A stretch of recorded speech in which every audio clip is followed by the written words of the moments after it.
지난주에 이제 개인주의의 세상 풍조 속에서 교회 공동체가 어떻게 해야 되는가 이런 부분에 생각을 해봤습니다. 그러니까 교회가 개인주의를 극복하기 위해서는 두 가지를 기억할 필요가 있다고 얘기했는데요. 하나는 공동체 속의 관계의 우선순위가 바로 잡혀야 된다는 겁니다. 공동체에는 두 가지 종류의 관계가 형성이 되는데요. 하나는 공동체와 구성원의 관계, 또 다른 하나는 공동체 안에 구성원과 구성원 간의 관계가 있다는 겁니다. 그래서 이것이 혼동될 수 있다는 거죠. 그래서 항상 이것의 우선순위가 좀 지켜져야 된다는 겁니다. 그래서 공동체와 교회, 그러니까 개인, 구성원이죠. 그 관계가 항상 공동체 안에 있는 구성원과 구성원의 관계보다 우선돼야 된다는 겁니다. 그러니까 교회 차원에서 얘기한다면 바로 교회와 성도하고의 관계가 바로 성도와 성도 간의 관계보다 우선돼야 된다는 겁니다. 그래야지 소속감도 생기게 되고 또 그래야지 우리가 마땅히 해야 될 일들을 우선순위 지켜서 행동할 수 있다고 얘기를 했습니다. 또 다른 그 원칙은 또 다른 건 뭐냐면요. 두 번째로는 우리가 공동체의 사명에 대해서 분명한 인식이 있어야 된다는 거죠. 모임에는 분명한 목적이 있습니다. 아무런 목적 없이 모이는 것은 아니고요. 그 모임과 조직, 공동체에는 다 목적이 있다는 거죠. 그래서 그 목적에 합당한 모습으로 우리 행동하기 위해서는 그 공동체에 주는 사명을 우리가 기억하고 그 사명을 이루기 위해서 함께 노력하는 그런 공동체가 된다는 것입니다. 그래서 이 사명을 잃어버리게 되면 사실 공동체가 와해되거나 아니면 공동체로서의 존재 가치를 그 구성원들이 놓쳐버리게 된다는 것을 우리가 알 수가 있습니다. 그런데 이제 우리가 교회에서 공동체를 굉장히 강조하고 있는데요. 사실 지금 시대에 공동체를 위해서 행동한다라고 하는 것이 쉬운 일은 아닙니다. 세상은 계속해서 우리한테 얘기하는 게 뭐냐면요. 개인이 중요해. 너 자신이 중요해. 네가 행복한 것이 중요해. 너한테 이익되는 것이 중요해. 이것을 얘기하고 있다는 거죠. 근데 교회에서는 어떻습니까? 너보다도 교회가 중요해. 너보다도 하나님이 중요해. 너보다도 너가 사는 공동체가 중요해. 이 얘기를 하고 있다는 거예요. 완전히 다른 얘기죠. 세상에서는 네가 중요해. 너의 행복이 중요해. 너의 이익이 중요해. 너가 공동체를 위해서 희생할 필요 없어. 너가 공동체를 위해서 손해볼 필요가 없어. 그건 다 헛된 일이야. 이렇게 얘기하고 있는데 성경은 계속해서 하는 얘기가 공동체가 중요해. 하나님 중요해. 너보다도 하나님 중요해. 뭐 이런 얘기를 하고 있다는 것이죠. 어찌 보면 우리의 삶에 여러 가지 문제가 있지만요. 우리의 선택의 문제에서 보게 되면 다양한 차원에서 볼 수 있는데요. 그러니까 우리가 삶에서 직면한 문제를 보게 되면요. 선택의 순간에는 딱히 문제를 나눌 수 있습니다. 나를 위한 선택을 할 것인가? 아니면 내가 속한 공동체를 위한 선택을 할 것인가? 이 선택의 기로에 설 때가 참 많다는 것이죠. 우리가 뭐 교회에 대한 얘기를 할 때도 마찬가지고 직장에서도 마찬가지고요. 네. 나를 위한 선택을 할까? 아니면 내가 속한 조직을 위해서 선택을 할까? 그래서 요새는 다 얘기가 뭡니까? 조직보다는 너를 위해서. 그렇죠? 심지어 뭡니까? 가정에서도 그런 얘기 나오잖아요. 가정에서 나를 위해서 선택할까? 가족을 위해서 선택할까? 그렇죠? 이것도 선택해야 되잖아요. 그러니까 예전에는 다 뭐예요? 가족을 위해서 선택한 것이 우리의 선택 방식이었어요. 그래서 항상 얘기하는 게 뭡니까? 아버지, 어머니의 헌신. 그렇죠? 또 어려웠을 때는 그 형제들 사이에서 누군가가 가족을 위해서 희생함으로써 그 가족을 지탱했었던 것들. 이런 것들에 대한 얘기 되게 많이 나오죠. 근데 요새는 다 뭡니까? 가족은 다음이야. 너를 위해서 선택해야 돼. 그러니까 지금의 세상의 얘기라는 것이죠. 그러니까 이런 상황에서 교회에서 아무리 공동체를 얘기한다 해도 공동체성을 그리고 공동체보다 먼저 개인보다 공동체를 먼저 선택하는 것은 쉽지 않다는 얘기입니다. 그래서 우리가 극복해야 되는 것이 사실 이런 문제죠. 오늘 읽은 말씀이 바로 그 문제를 얘기해 줄 것 같은데요. 오늘 읽은 말씀은 에스더의 이야기입니다. 에스더 얘기는 워낙 유명해서 많은 분들이 아실 텐데요. 에스더서는 그 페르시아에 있었던 그 디아스포라 유대인들의 그 삶에 대한 얘기입니다. 바벨론 포로 갔던 사람들이 모두가 다 돌아오진 않았거든요. 그래서 계속 바벨론 지역이나 다른 지역에서 머물렀던 사람들이 많습니다. 그 국가가 바뀌어 권력이 바뀌어서 바벨론이 멸망하고 페르시아로 넘어갔지만 그곳에서도 계속 있었던 유다인이 있었다는 거죠. 그래서 우리는 그것을 디아스포라 유대인이라고 얘기하는데요. 바로 그 이방 나라에서 살던 사람들에 대한 얘기입니다. 에스더서는 뭐 굉장히 드라마틱해서요. 한 10분 정도? 10분 좀 심한가요? 한 20, 30분 정도만 투자하면요. 아주 재밌는 소설 한 편을 읽을 수가 있습니다. 그래서 오늘 제가 간단하게 그 4장만 얘기했지만요. 한번 집에 가셔서 한 전체를 좀 한번 읽어보셔도 되게 재밌을 것 같아요. 그 에스더의 내용을 보게 되면요. 그냥 인물 세 사람만 기억하면은 우리가 기억하기 되게 쉽습니다. 어떤 사람이냐면 에스더와 모르드게와 하만이라고 하는 사람. 이 세 사람만 기억하면은 우리 에스더서를 잘 이해할 수 있다는 거죠. 이 에스더는 누구냐면요. 주인공이죠. 예. 그러니까 유다인으로서 페르시아의 아하수에로 왕의 왕비입니다. 왕후죠. 그리고 모르드게라고 하는 것은 이 에스더의 양아버지입니다. 키우고 또 왕비까지 만든 사람이고요. 그리고 하만이라고 하는 사람은요. 페르시아의 고관인데요. 바로 그 페르시아의 권력자, 이방인 권력자라고 얘기할 수 있습니다. 근데 이 문제는 뭐냐면요. 이 모르드게라는 사람과 이 하만이라고 하는 사람이 둘이 사이가 좋지 않다는 겁니다. 이 하만이라는 사람이 그 권세를 얻어가지고요. 이게 마이크가 안 되네요. 네. 예, 마이크가 저희 소리가 이상하면 저도 신경이 써서 설계에 집중을 잘 못해서요. 예.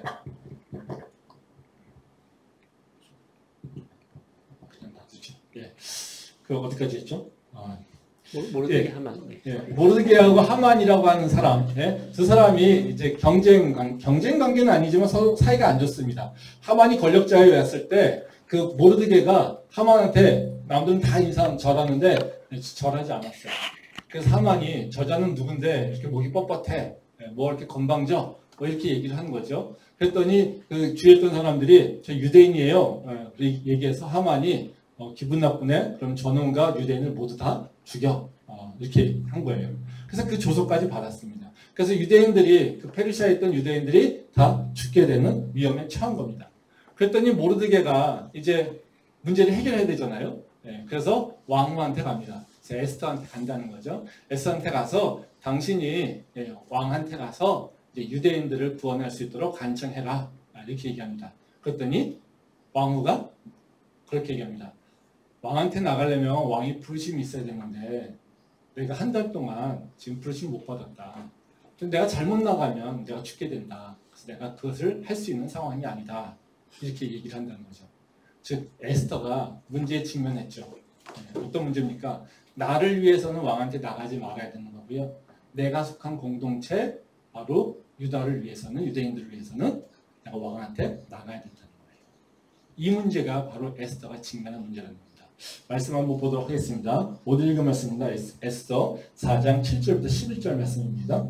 모르드게가 자기가 당한 모든 일과 하만이 유다인을 멸하려고 왕의 금고에 바치기로 한 은의 정확한 액수를 하닥에게 말하고 또 유다인을 진멸하라고 수산궁에서 내린 조서 초본을 하닥에게 주어 에스더에게 보여 알게 하고 또 그에게 부탁하여 왕에게 나아가서 그 앞에서 자기 민족을 위하여 간절히 구하라 하니 하닥이 돌아와 모르드게의 말을 에스더에게 알림해 에스더가 하닥에게 이르되 너는 모르드게에게 전하기를 왕의 신하들과 왕의 각 지방 백성이 다 알거니와 남녀를 막론하고 부름을 받지 아니하고 안뜰에 들어가서 왕에게 나가면 오직 죽이는 법이요 왕이 그자에게 금규를 내밀어야 살 것이라. 이제 내가 부름을 입어 왕에게 나가지 못한 지가 이미 30일이라 하라 하니라. 이 말씀은 제가 지금 설명했던 대로 에스더가 직면한 문제를 잘 보여주고 있죠. 그러니까 유대인들이 하만에 의해서 다 죽게 되는 위기에 처하게 됐고 또 그래서 모르드게가 이제 에스더에게 왕에 가서 간청하라 그렇게 얘기했더니 나는 못 나간다. 내가 그걸 나갈 수 있는 상황이 되지 못한다. 그러니까 다른 방법을 간청해라. 이렇게 얘기를 하고 있는 거죠. 그랬더니 모르드게가 굉장히 그 에스더를 뭐라고 꾸짖습니다. 경책합니다. 뭐 이것이 바로 이제 에스더가 직면한 문제라는 겁니다. 뭐 결론적으로는 이제 에스더가 마음을 바꿔가지고 왕에게 나가서 얘기를 하는 그런 과정을 통해서 유대인을 구원하는 그런 결과가 됩니다. 뭐 이게 지금 에스더의 문제만이 아니라 사실 우리에게도 똑같은 문제입니다. 항상 나를 위해서 선택할 것인가 아니면 공동체를 위해서 선택할 것인가. 나를 위해서 공동체를 선택할 때는 내가 손해를 볼 수 있고 내가 피해를 당할 수 있고 내가 위험에 처할 수도 있는 상황. 나한테 전혀 이익이 되지 않는 상황이라고 하는 거고요. 또 그리고 나를 위해서 선택할 때는 공동체는 좀 미안하긴 하지만 뭐 그래도 내가 좀 나를 지킬 수 있는 그런 모습이라고 생각이 된다는 것이죠.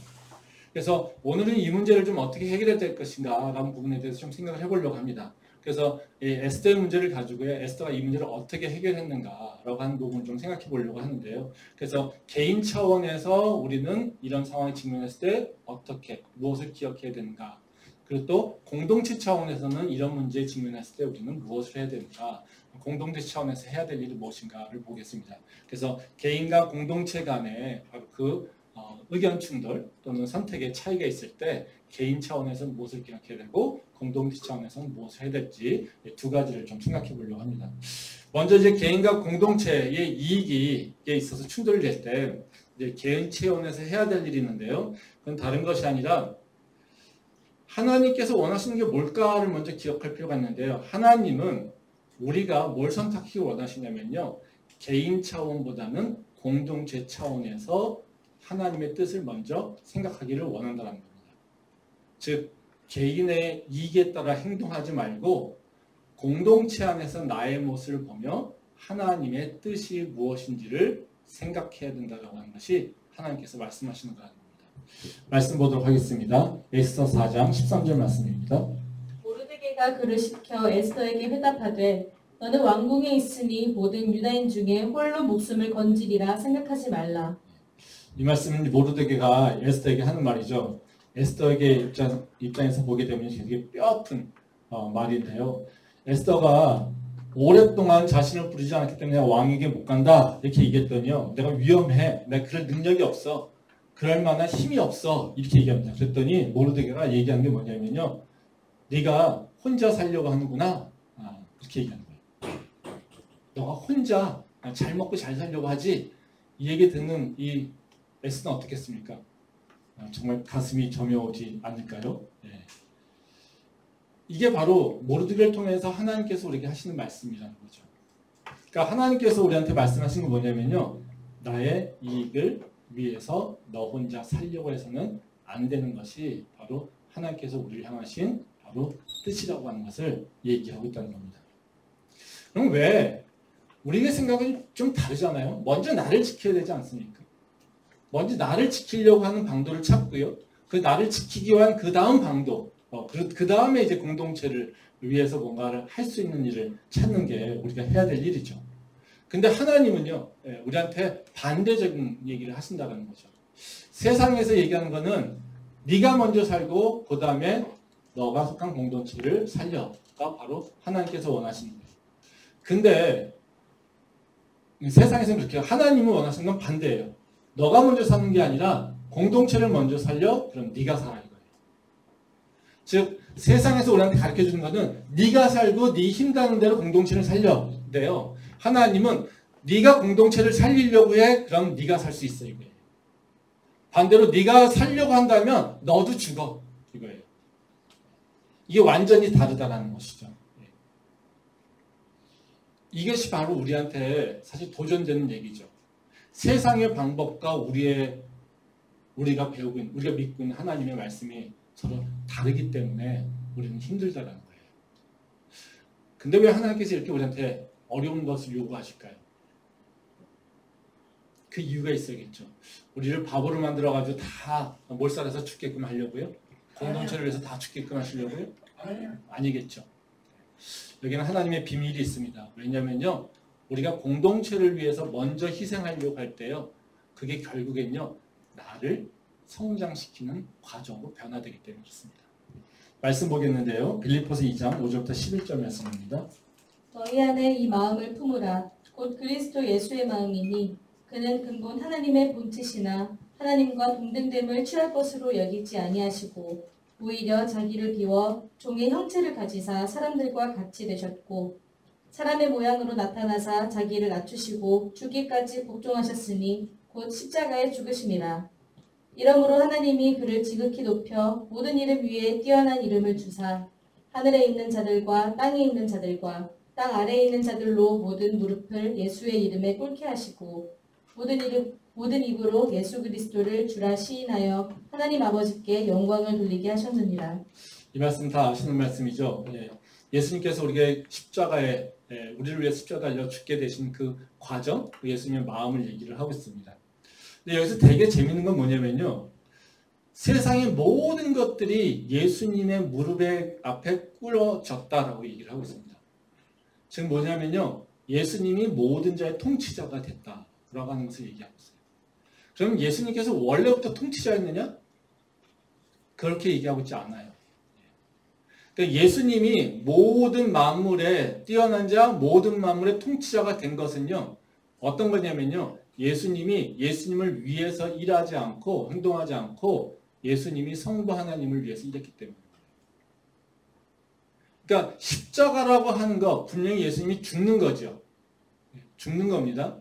근데 예수님이 죽는다고 바로 선택을 했을 때 오히려 예수님은 왕이 되셨다라는 거예요. 이게 하나님께서 우리한테 가르쳐 주시는 비밀이라는 겁니다. 예수님은 하나님과 동등하신 분이고요. 그분과 동등됨을 취할 수 있는 권위가 있었다는 겁니다. 근데 예수님께서 그분과 동등됨을 취하면서 내가 편안한 길을 선택하는 것이 아니라 하나님이 이 세상을 사랑하셔서 이 세상을 살리기, 이 땅에 있는 모든 영혼들을 살리기 위를 고민하고 계실 때 바로 예수님은 하나님과 동등함을 취하지 않고 내가 죽는 길을 선택해서 이 땅에 내려오셨다는 겁니다. 그래서 우리를 위해서 십자가를 죽으시고요. 그리고 우리를 위해서 고통을 당하셨다는 겁니다. 그걸로 끝난 것이 아니라요. 그랬더니 하나님께서 예수님을 살리셨고요. 그리고 모든 만물을 예수님 앞에서 꿇어 엎드러지게 했다는 거죠. 아멘. 이게 바로 하나님께서 우리한테 어떻게 행동해 주시고 하나님이 우리한테 무엇을 하실 것인지에 대한 약속이란 말씀입니다. 그러니까 하나님이 우리한테 기대하시는 건 다른 것이 아니라요. 나를 위해서 살라고 얘기하시는 게 아닙니다. 하나님은요. 내가 속한 공동체를 위해서 선택하라고 하고요. 그리고 그 뒤는 하나님이 모든 것들을 책임지신다라고 하는 것을 얘기하고 있다는 거예요. 이게 하나님께서 우리한테 원하시는 겁니다. 근데 이것도 쉽지 않죠. 이런 하더라도요. 뭐 약속이라고 하는 것이 어때요? 우리가 약속받았다고 모든 걸 다 믿을 수 있어요? 안 되죠. 사실 믿음 있는 사람만 될 수 있는 거죠. 근데 믿음 있는 사람이 어떻게 하면 공동체를 위해서 먼저 선택할 수 있을까? 이것도 참 고민이에요. 믿음이라고 하는 것은요, 사실 뭐 믿는다고 하지만 사실 다 공동체를 위해서 하나님 말씀에 따라서 나보다 공동체의 이익을 위해서 먼저 선택하는 거, 이게 쉬운 일은 아니거든요. 사실 교회에 있는 사람도 다 어때요? 믿는 사람 아닙니까? 하나님 믿잖아요. 근데 선택은 어때요? 우리는 다르게 선택하는 경우가 너무 많아요. 그래서 믿음과 합당하지 않다라고 해요. 근데 우리는 입으로 뭐라고 합니까? 믿음이 있다고 얘기해요.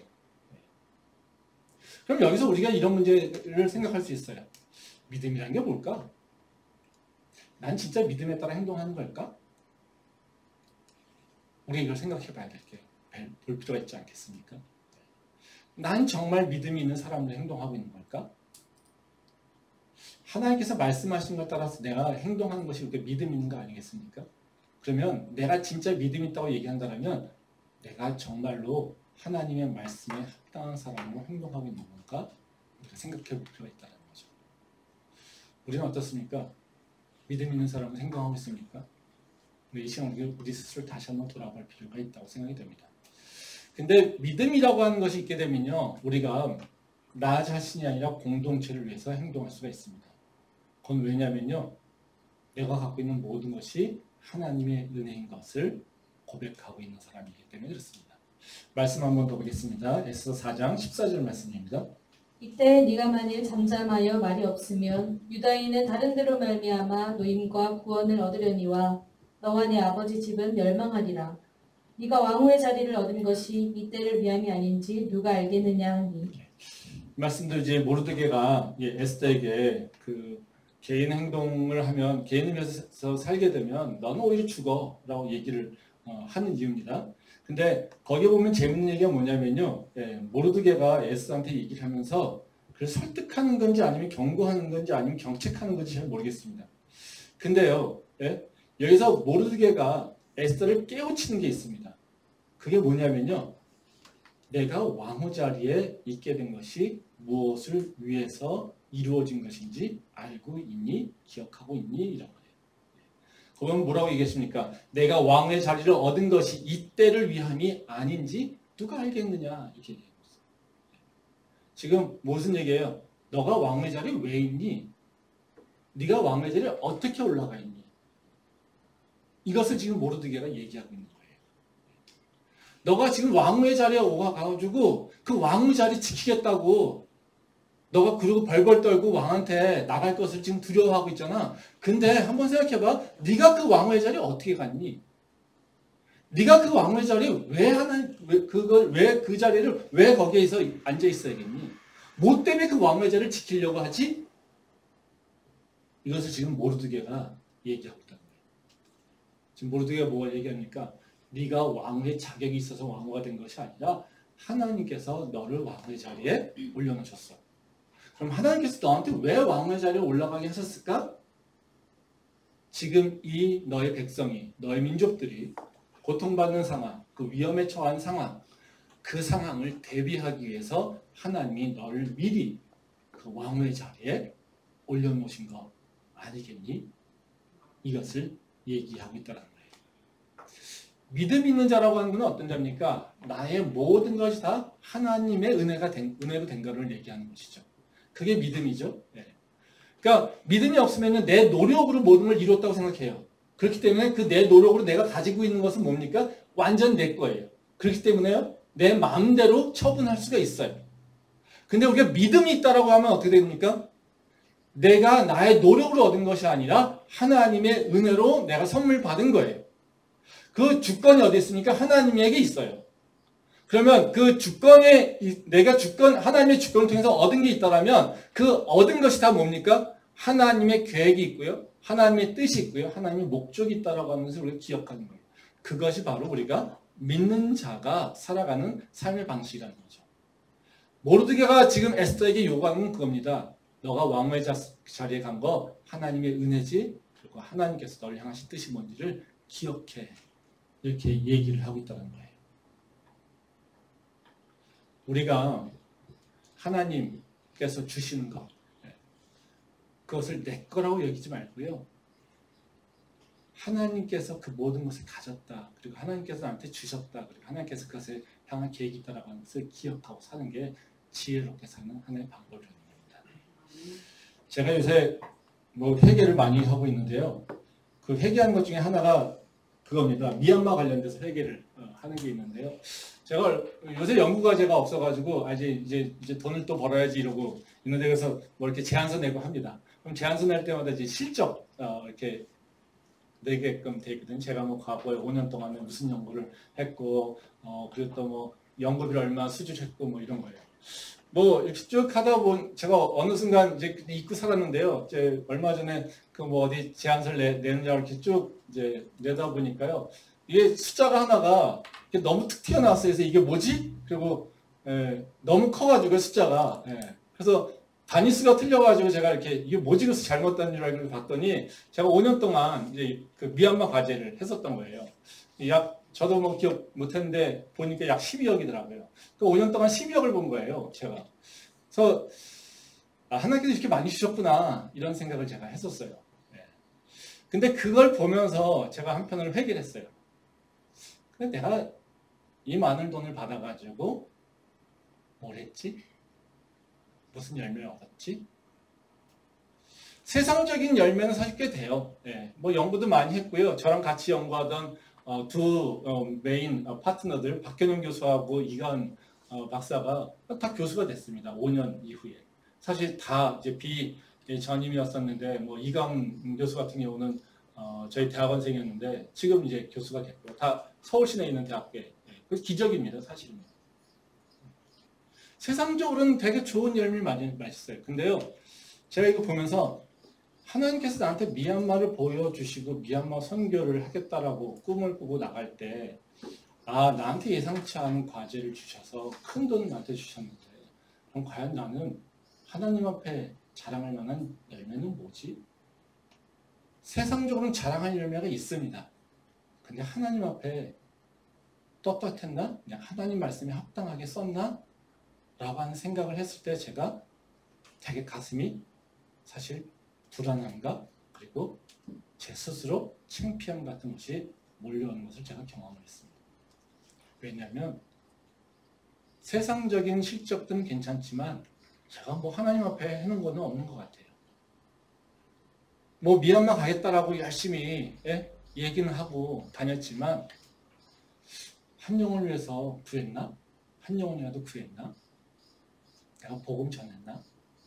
복음을 얼마나 전했지? 이런 생각을 제가 스스로 하고 있다는 거죠.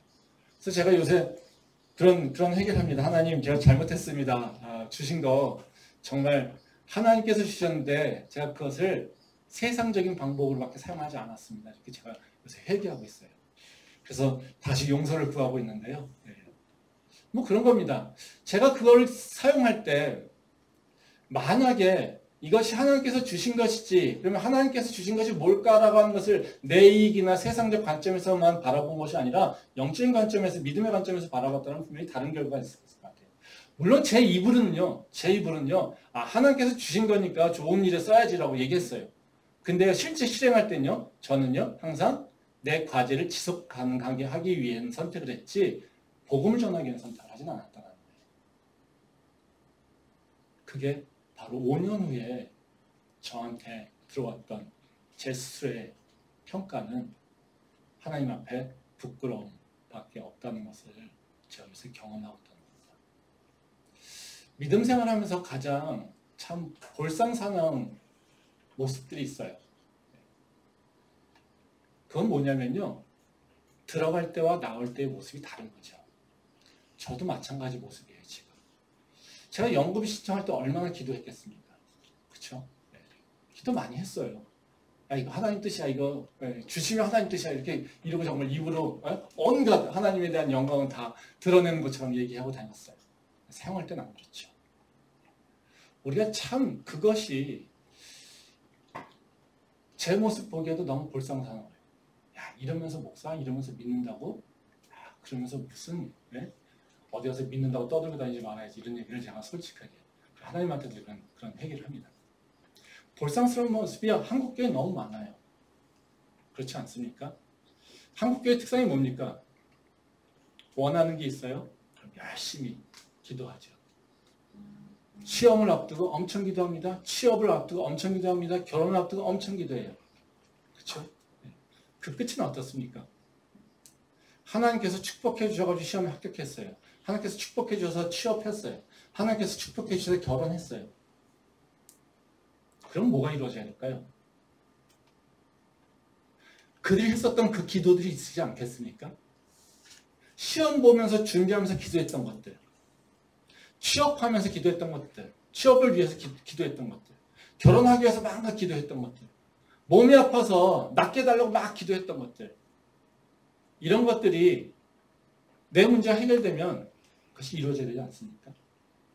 이런 얘기를 제가 하지 않았었어요, 사실. 저희 청년들도 보면 제가 안타까운 게 그런 거예요. 모두가 다 취업 때문에, 모두가 다 시험 때문에 열심히 기도해요. 청년들은 사실 신앙생활 하기 위해서 몇 가지 고비가 있어요. 취업한 이후에, 또 결혼한 이후에. 뭔가 기도해서 열매 맺으면 청년들이 항상 무너져요. 전 사실 그거 되게 압니다. 저도 무너져 봤기 때문에. 근데 사실 우리 교회도 마찬가지 아닙니까? 청년들이 취업하기 위해서 엄청 기도하죠. 취업하고 나면요? 안 해. 교회 안 보여요. 시험 보면요? 열심히 합격하게 해달라고 기도해요. 시험 보면요? 안 보여요. 결혼하면요? 부부가 중요하죠. 가정의 행복이 중요하죠. 그렇죠? 그럴 때 언제 옵니까? 힘들고 지쳤을 때. 미련한 짓이죠. 미련한 짓입니다. 근데 왜 그럴까요?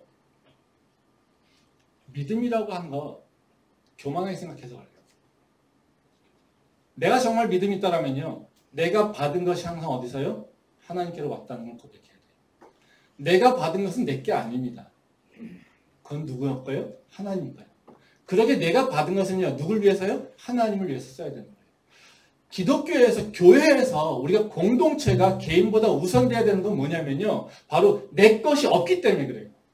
내 것이 없고 다 하나님 것이고 하나님께로부터 왔기 때문에 그래요. 그러기에 우리는 하나님의 영광을 위해서 하나님을 먼저 생각하고 사용해야 되는 것이 바로 우리가 해야 될 일이라는 거예요. 아멘. 이렇게 성숙한 믿음까지 가는 게 사실 우리의 신앙적 목표가 돼야 되는 거예요. 이것까지 이루지 못하면요, 우린요, 세상 사람들과 별 차이가 없어요. 저 무당 앞에 가서요, 점괘 받아서 부적받고 오는 것과 별 차이가 없어요. 오늘의 운세를 보면서 복권을 사야 되지라고 하는 것과 별 차이가 없어요.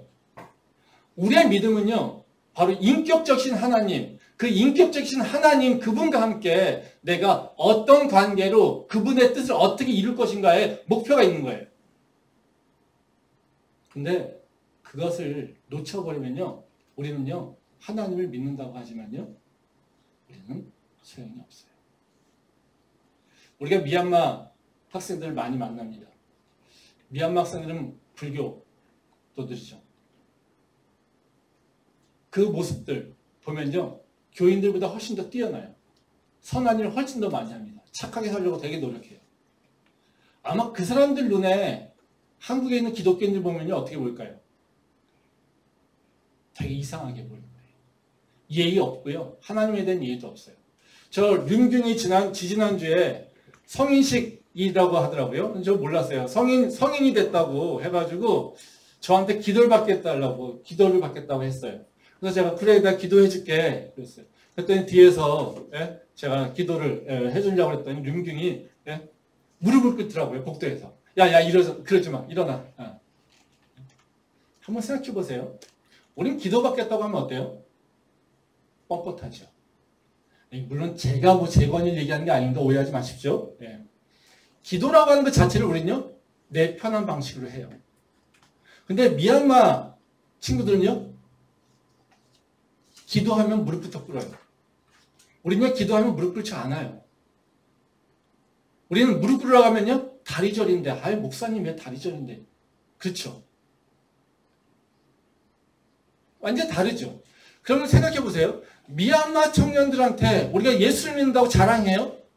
뭘 자랑할까요? 우리 착하게 살아요? 우리 선하게 살아요? 뭘 자랑할 수 있죠? 없어요. 그들이 훨씬 더 착하게 살아요. 훨씬 더 선하게 살아요. 그들은 훨씬 더 좋은 일을 하려고 노력해요. 우리는요, 매배만 부르면 돼요. 그럼 우리를 보고서 교회가 좋아 그럴까요? 아니. 뭐가 차이예요? 그들은 그럴 수밖에 없는 게 자기 노력으로 이루려고 해요. 근데 우리는요, 그들은 누굴 믿는지 몰라요. 그러니까 열심히요, 그냥 선생님 따라서 자기 수양하며 살면 돼요. 우리는요, 분명한 하나님이 있어요. 인격적인 하나님과 교제하고 있는 거예요. 그게 우리의 신앙이에요.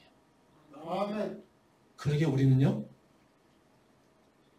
나를 치는 것이 아니라 나를 하나님에게 비슷하게 맡기는 거예요. 아멘. 그게 우리의 신앙이라는 거예요. 우리는 내가 잘해서, 내가 능력이 있어서, 내가 열심히 해서 뭔가 대단한 일을 이루는 것이 아니라요, 그저 하나님께서 나의 모든 것들을 다 허락하셨기에 나는 그저 하나님 내 삶의 주인이시기에 나는 내 모습을 자꾸 쳐서 하나님한테 가깝게 예수님 따라가게 하려고 그저 닮아가려고 하는 거예요. 근데 예수님이 우리에게 보여주신 건 뭐냐면요, 자신을 위해서 사는 것이 아니라 자신을 희생시키면서 바로 하나님의 영광을 위해서, 그리고 우리를 위해서 바로 자기 생명을 드렸다는 거예요. 아멘. 이게 바로 예수님께서 우리에게 보여주신 겁니다. 그러게 우리가 분명히 기억해야 돼요. 개인의 이익과 공동체의 이익이 충돌될 때 예수님은 어떻게 하셨을까? 그래서 우리는 자꾸 공동체 이익 쪽으로 자꾸 움직여가는 것이 바로 우리가 해야 될 일이라는 겁니다. 그럼 두 번째로요, 우리 이제 개인뿐만 아니라요, 공동체가 또 해야 될 일이 있습니다. 이 두 개의 충돌, 개인과 공동체의 이익이 충돌될 때, 야, 너 그냥 믿어. 그리고 너 죽어. 너 희생하면 돼. 이렇게 하는 게 맞을까요? 아니요. 그것도 아니죠. 그것도 아닙니다. 공동체가, 교회 공동체가 해야 될 일이 있습니다. 그건 뭐냐면요. 교회 공동체가 다 같이요. 기억해야 될 것이 있어요. 우리의 통치자는 하나님이라는 이것을 기억해야 됩니다. 말씀 한번 보겠습니다. 에스더 4장 16절 말씀입니다. 당신은 가서 수산에 있는 유다인을 다 모으고 나를 위하여 금식하되 밤낮 3일을 먹지도 말고 마시지도 마소서. 나도 나의 시녀와 더불어 이렇게 금식한 후에 규례를 어기고 왕에게 나아가리니 죽으면 죽으리이다 하니라. 이 말씀은 이제 에스더에서 가장 유명한 말씀이죠. 네, 가장 인용이 잘 되는 말씀입니다. 그 마지막에 나오는 죽으면 죽으리라 뭐 이러고서 금식 기도하라고 그래서 기도하라고 요청할 때마다 나오는 얘기가 바로 이 얘기입니다. 네. 여기 보면 에스더가 자신의 형편이 왕에게 나갈 수 없는 상황인데도 불구하고 자기 이제 목숨을 걸고 나가겠다 이렇게 다짐합니다. 그리고 이제 모르드게에게 에스더가 이제 요청한 게 있어요. 다른 것을 요청한 게 아니라요. 그 얘기합니다. 유다인을 모아서 에스더를 위해서 한 마음으로 기도해주고 그리고 함께 기도하자라고 요청한다는 겁니다. 이 말씀은 에스더가 자기가 힘들어서 어려운 일을 직면하게 돼서 이것을 위해서 기도해줘라. 단순하게 이 얘기를 하고 있는 것은 아닙니다. 그냥 우리 함께 기도하자. 우리 뭔가 해결점을 찾아야지. 이런 차원에서 기도를 얘기하고 있는 것이 아닙니다. 이것은 무슨 의미냐면요. 에스더가 유다인들에게 깨우쳐주는 교훈의 말씀입니다. 다시 말하면 무슨 얘기냐면요. 에스더가 지금 하고 있는 일은요. 유다인들아, 너희가 하나님을 놓쳐버렸지? 하나님이 보이지 않지? 근데 우리 다시 한번 하나님을 기억하고 기도하자. 이 얘기를 선포하고 있는 말씀입니다. 이 에스더서를 읽다 보면요. 재밌는 일이 있는데요. 에스더서에는요. 놀랍게 하나님이란 단어가 안 나옵니다. 여호와라고 한 단어도 안 나옵니다. 한번 가서 보세요. 네. 에스더서에서 하나님이라고 하는 자가 있는지 그리고 여호와라고 하는 자가 그 글자가 단어가 있는지 한번 찾아보세요. 없어요. 그러면 성경책에 하나님이 없어. 성경책에 여호와가 없어. 이거 보면 어때요? 이게 좀 이상하지 않습니까? 왜 그랬을까요? 왜 에스더서에는 하나님이라고 하는 글자가 없을까? 이 모르드게 같이 신앙이 좋은 사람은 야 여호와 하나님이 너를 구원하실 거야 이런 얘기 선포해야 되지 않습니까? 에스더가 야 하나님께서 우리를 지키실 거야. 그러니까 내가 목숨을 걸고 이제 가서 얘기할 거야. 그러니까 나를 위해서 하나님께 기도해줘. 이 얘기를 해야 되는 거 아닙니까? 그렇죠? 근데 그 글자가 없어요. 에스더서에는요. 왜 그럴까요? 이들의 삶의 모습이 그렇습니다. 이들의 삶이 하나님이 보이지가 않아요. 이들은 지금 어디에 있습니까? 디아스포라 유대인이에요. 페르시아에 있어요. 그 왕은 누굽니까? 페르시아의 왕이에요. 그들의 나라는 없습니다. 그들은 누굴 통치를 받고 있습니까? 하나님의 통치를 받는 게 아니라 페르시아 왕의 통치를 받고 있는 거예요. 그들의 삶 가운데 하나님이 얼마나 역사하시고 그들이 얼마나 하나님을 기억했을까요? 아마 그 삶 속에서는요. 하나님이 보이지 않았을 거예요. 왜? 통치자도 이방인이고요. 우리를 삶을 저촉하고 있는 것도 이방인이고요. 우리를 죽이려고 그 권력을 가지고 밀고 들어오는 놈도 이방인이에요. 우리의 손이 누구한테 있습니까? 우리의 생명이 누구한테 있습니까?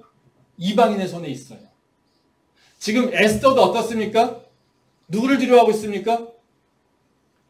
자기 생명은 페르시아 왕에게 있어요.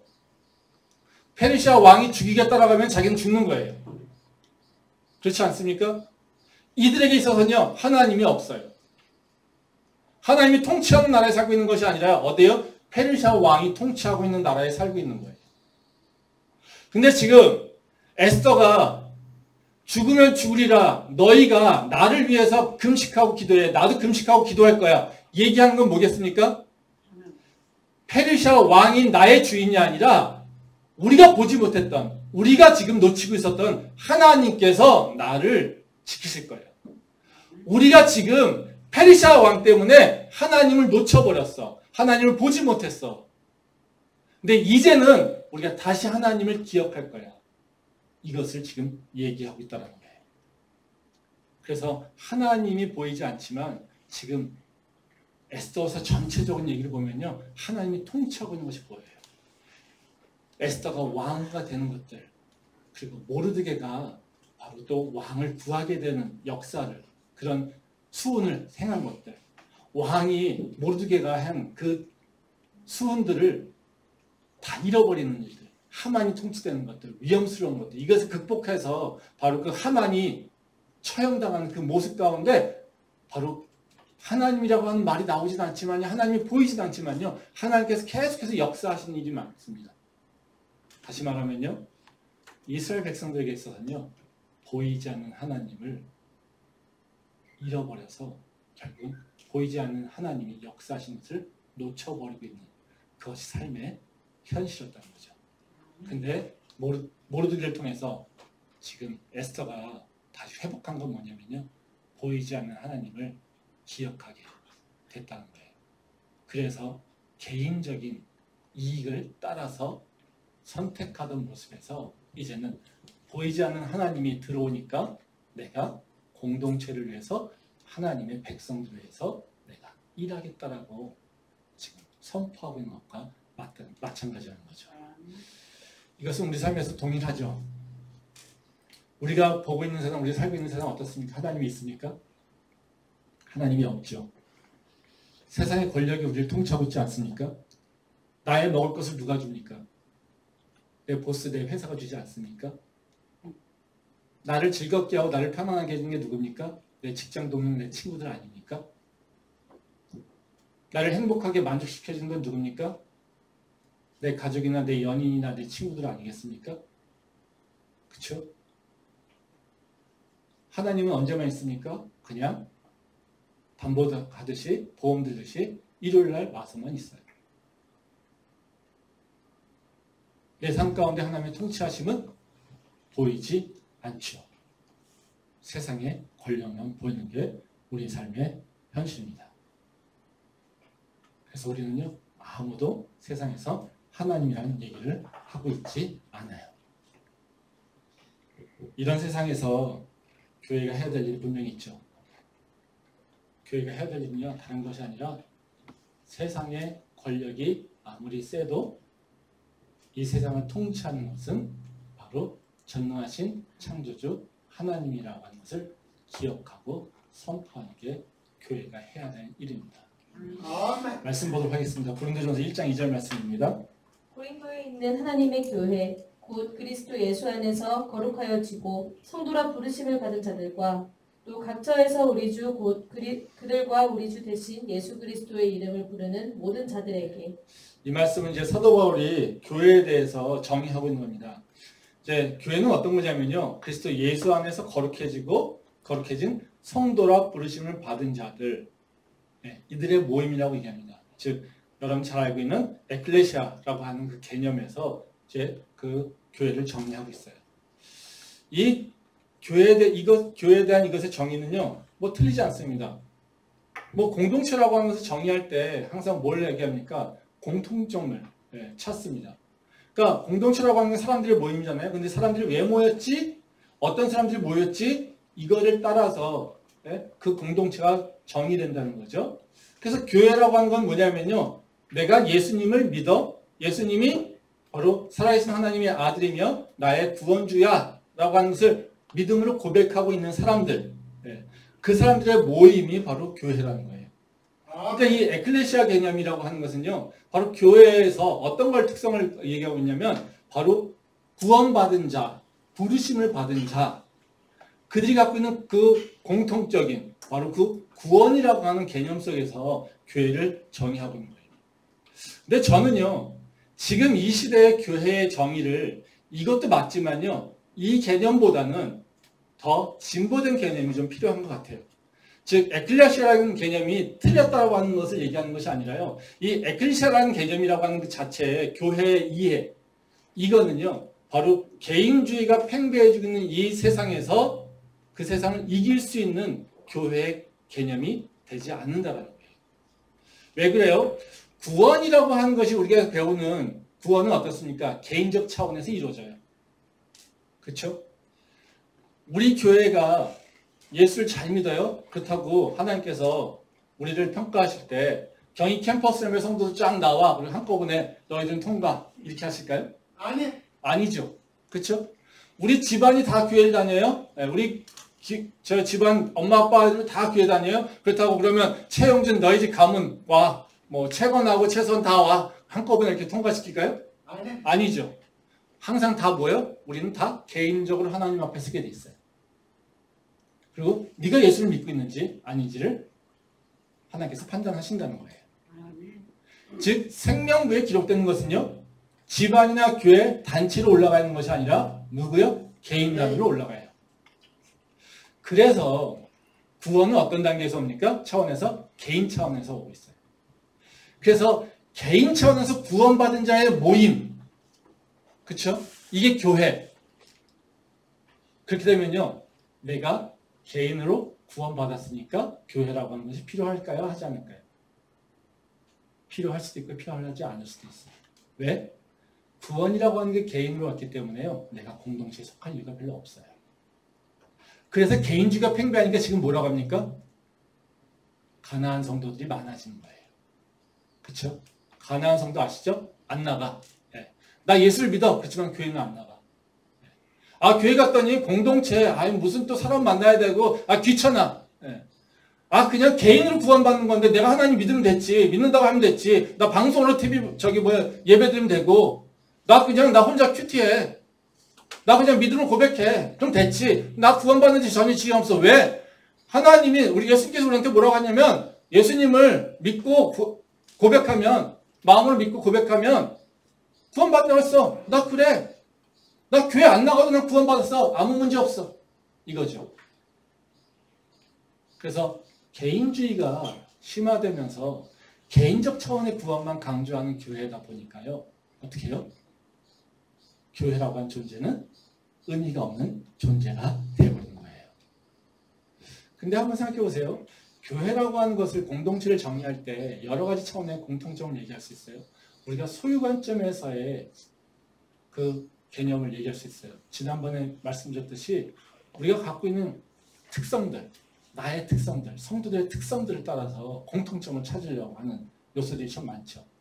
그러니까 우리 경희 캠퍼스 연배가 극복해야 될 문제가 뭐냐면 경희예요. 사람들이 잘못된 오해 때문에 교회를 다 경희대학교 구성원의 교회, 경희대학교 관련된 자들의 교회로 생각한다는 거죠. 그렇죠? 교회는 그런 개념이 들어올 수가 없어요. 교회 정의 속에서는요. 근데도 계속해서 세상적 관점에서 우리 교회를 평가해요. 그렇죠? 네. 그래서 뭐 때문에요? 그가 갖고 있는 소유 개념에서 공통점을 찾는다는 거예요. 너 어디 출신이야? 이것을 따져서 우리가 하나야 라고 하는 것을 얘기하는 것처럼 교회 와서도 너 어디 출신이야? 너 무슨 대학교 출신이야? 이것 따라서 얘기한다는 거예요. 완전히 잘못된 일이죠. 세상에서도 학원 지연 따지지 말자고 하죠. 근데요, 이상하게 교회 와서는요, 더 학연 지연을 더 따져요. 이게 너무 웃긴 일이죠. 교회가 더 후진적이죠. 우리가 지금 공동체를 정의하는 방법은요, 내가 갖고 있는 것을 따라서 정의하는 것이 아니라요, 내가 지향하는 것을 따라서 정의하는 게 맞습니다. 아멘. 우리가 동호회를 정의하죠. 동호회는 뭡니까? 우리는 뭘 하길 원하는 자들의 모임이에요.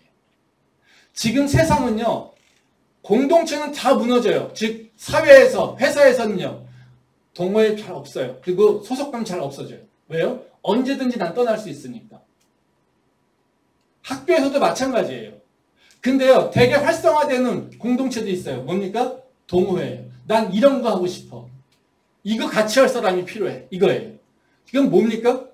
내가 갖고 있는 것에 대한 문제가 아니라 난 뭐를 할 거야 라고 하는 것에 관점에서 공통점을 찾는다는 거예요. 그래서 교회도요, 정의가 이제는 성경 속에서는요, 우리가 그전에는 예수라고 하는 것을 믿는다라고 하는 것 자체가 너무 중요한 거였어요. 그리고 그걸로 모든 것이 그 고백 자체가 굉장히 의미 있었어요. 왜? 그때는요, 목숨을 걸고서 내가 믿는다고 고백했기 때문에 그래요. 근데 지금은요, 교회 다니는 거, 구원받았다는 것 자체가요, 너무나 우스운 일이에요. 너무나 값싼 그 구원이에요. 그래서 우리는 믿는다는 것 자체가요, 별로 이렇게 아주 중요하고 가치 있는 것으로 여기지지 않아요. 그것이 나의 인생에 어떤 선택에서 영향을 주지 않는다는 거예요. 교회 다니는 자나 교회 다니지 않는 자, 믿음을 고백하고 있는 자나 믿음을 고백하고 있지 않는 자나 세상에서 일을 할 때, 세상에서 문제에 직면했을 때 그 선택이 다 똑같아요. 그건 뭡니까? 믿음이라고 하는 그 자체가 구원받았다라고 하는 그 믿음의 고백 자체가 별 의미가 없다는 거예요. 그럼 우리를 진짜 믿음 있게 하는 방법이 있겠죠. 그것이 뭘까를 고민해야 되겠죠. 그건 다른 것이 아니라요. 우리가 무엇을 해야 되는 공동체라고 하는 것을 다시 기억하는 겁니다. 그게 우리가 해야 될 일이에요. 에스더가 지금 하고 있는 찾고 있는 공통점은 뭡니까? 너나 유다인이나 우리가 놓친 것이 있어. 하나님이 보이지 않는다고 하나님을 잃어버렸어. 이거예요. 그래서 우리가 해야 될 일은 뭐냐면 다시 하나님을 기억하는 거예요. 그래서 나도 금식하고 기도할 거야. 너희도 나를 위해서 금식하고 기도하자. 이거예요. 지금 구원받았다라고 얘기하는 게 뭡니까? 그렇게 얘기하지 않고 뭘 얘기하고 있습니까? 우리가 해야 될 일이 똑같아. 보이지 않는 하나님, 그 하나님을 놓쳐버렸어. 그걸 회복하자. 지금 얘기하고 있는 거예요. 지금 교회가 해야 될 일이 바로 이겁니다. 이 에스더의 세상과 똑같이요. 세상의 권력이 지배하고 있어요. 세상에 그 권력이 한 사람 한 사람의 생명을 다 책임질 수 있을 것 같은 그런 모습 속에 살아요. 세상에서 내 삶 속에서 하나님을 찾는다는 것이 너무 어렵게 느껴져요. 그래서 하나님이 보이지 않아요. 이 상황에서 교회가 해야 될 일은 뭐냐면요. 보이지 않는 하나님 그 존재를 다시 기억하자는 겁니다. 그래서 교회는 어떤 거냐면요. 세상이 보지 못하는 하나님을 하나님께 의지하자라는 거예요. 세상이 보지 못하는 하나님께 그분의 통치를 인정하자라고 하는 게 교회가 해야 될 일이에요. 그거를 우리가 깨우쳐 주는 거죠. 그럼 그것이 어떻게 표현됩니까? 다른 것이 아닙니다. 내가 하나님을 몰라? 하나님을 잃어버렸어? 세상이 너를 잡아먹을 것 같아? 우리 하나님을 기억하고 기도하자 이겁니다. 이번 주 금요일 날 저희가 철학기도 한다고 그랬잖아요. 이 철학기도 하게 된 게 대단하게 저희 목회자가 이 목사님하고 열심히 머리 숙여가지고 기도하고 우리 교회가 필요해 이런 게 이렇게 얘기하지 않는 겁니다. 저 민지자매하고요 이제 얘기하는데요. 민지자매 힘들대요. 나 그럼 기도해. 그랬더니 기도해야 되는데 막 그래요. 기도하면 되지. 왜 너희들은 기도 안 하냐? 제가 그런 얘기 했어요. 가서 그래서 또 제가 기도원을 가봐야겠어요. 기도원 못 하러 가냐? 왜 교육관 기도하기 좋은데 거기 문 닫고 기도해도 되고 맨날 비어있는데 와서 모여서 기도하면 되지. 그거를 저 멀리 어딘지도 모르는 그리고 영이 어떤지도 모르고 있는 기도원에 가서 기도하냐. 그럴 거면 기도해. 여기 와서 기도해. 시간이 안 돼. 그럼 밤에 기도해. 너희가 한다고 하면 우리 목사가 한다고 하면 또 너희들이 또 목사님이 또 몰아가지고 또 막 기도하자고 그랬다고 그럴 거 아니야. 그래서 내가 기도해 줄 수 있는데 근데 너희들이 그냥 결정해. 너희들 두세 사람이라도 모여서 기도한다고 하면 내가 같이 참여해 줄게. 두세 사람이 모여서 기도하면 성령께서 함께 하신다는데 목사가 같이 해야지. 그래서 결정하게 된 그거예요. 근데 이 얘기를 하면서 제가 느낀 게 있어요. 우리 교회 공통점이 있어요. 다 뭡니까? 우리 교회 사람들의 그 공통점 딱 두 가지 단어로 정의됩니다. 뭘 것 같아요? 바쁘다? 힘들다. 이거예요. 아닙니까? 그렇죠? 모든 사람을 얘기하면요. 요새 바빠요. 요새 힘들어요. 그렇죠? 한번 생각해 봅시다. 왜 바쁠까요? 왜 힘들까요?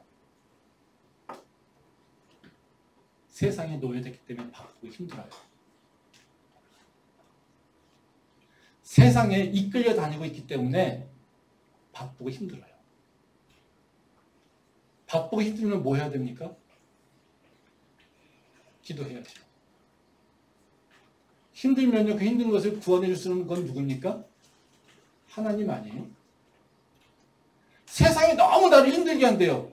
근데 그래서 그 세상이 너무 힘들게 해서 그 세상을 만족시키기 위해서 더 바쁘게 살아요. 그래서 너무 바쁘게 살다 보니까 더 힘들대요. 죽어버리겠대요, 힘들어서. 근데요, 기도는 못해요. 통치자가 누굽니까? 내 삶의 통치자가 누굽니까? 난 바빠, 너무 힘들어. 그것을 계속해서 얘기하면서 불평과 불만을 하고 있는 사람들, 그 통치자를 누구라고 생각하고 있습니까? 그 마음 가운데 내 삶의 주인은 하나님인 것을 고백하고 있습니까?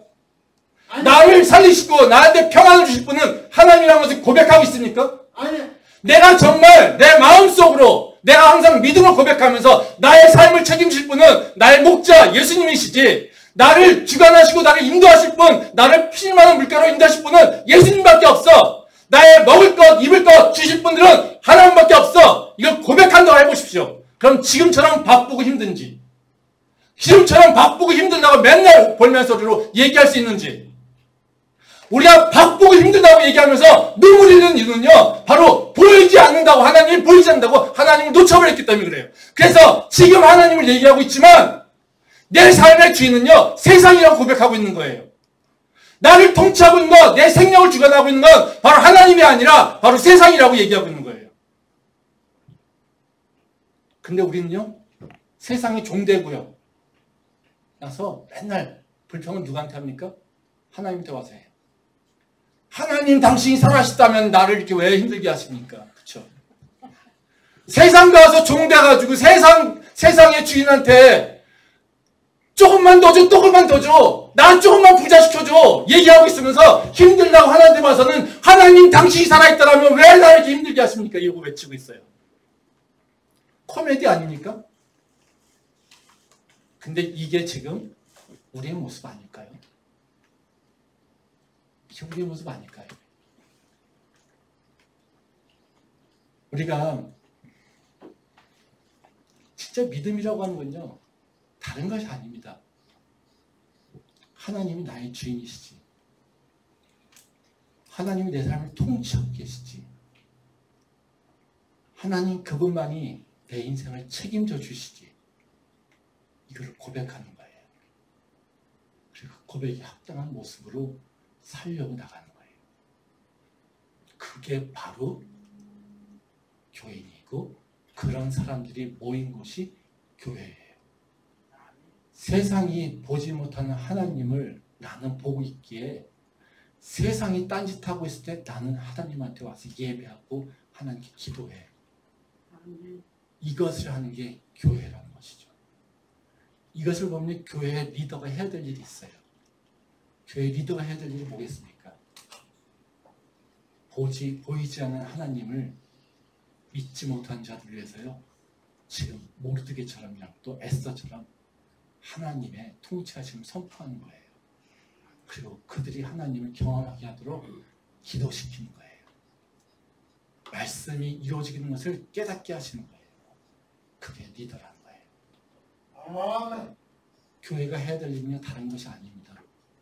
교회 와서 해야 될 일은요, 다른 것이 아니에요. 세상이 보지 못하는 통치자, 그 하나님께 우리의 삶을 고백하고 그분에 있는 은혜를 강구하는 겁니다. 전 우리 경희 캠퍼스 예배가 그런 교회 되기를 소망합니다. 아멘. 하나님이 나의 삶의 주인 되심을 매 순간 고백하고 그분의 통치 가운데 거하기를 소망하는 그런 교회, 우리 경희 캠퍼스 예배 될 수 있기를 소망합니다. 기도하겠습니다.